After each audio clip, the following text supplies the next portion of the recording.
Ngayon po, magluluto naman tayo ng adobong manok. Ito na po ang ating mga sangkap. Magpainit na po tayo ng kawali para makapagisa na tayo.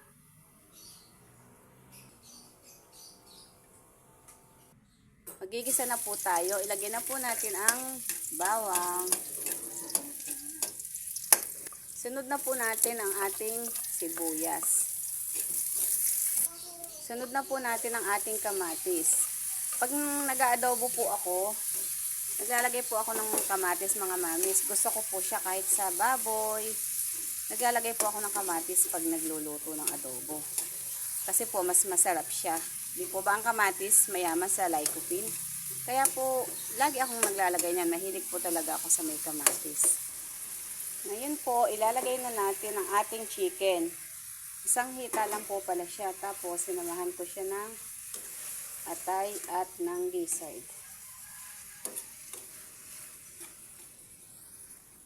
Lalagyan na po natin siya ng paminta. Lalagyan na rin po natin siya ng bell pepper.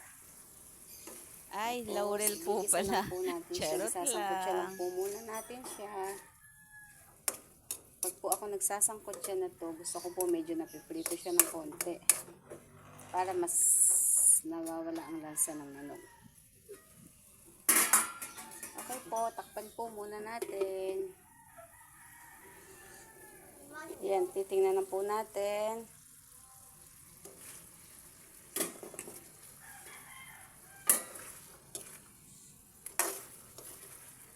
Ito, naluto na po siya sa pagkakagisa pa lang. Lalagay na po tayo ng ating toyo.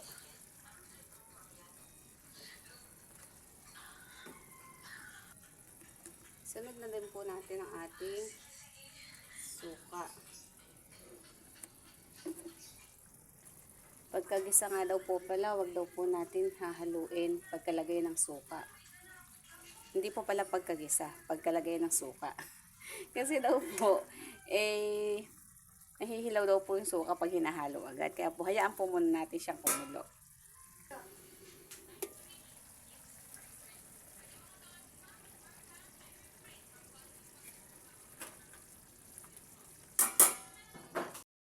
Hindi ko na nga po pala naipakita sa inyo mga mi. Nilagyan ko rin po siya ng oyster sauce. Tikman na po natin kung sakto na ang lasa.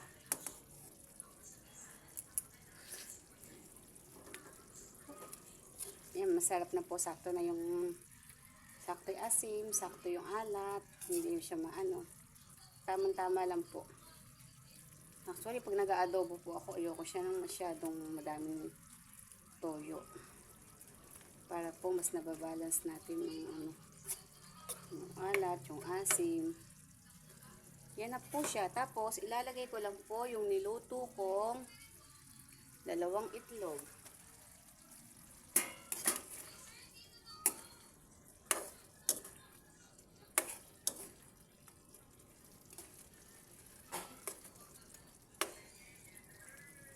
Ito na po mga mi, luto na ang ating adobong chicken. Thanks for watching.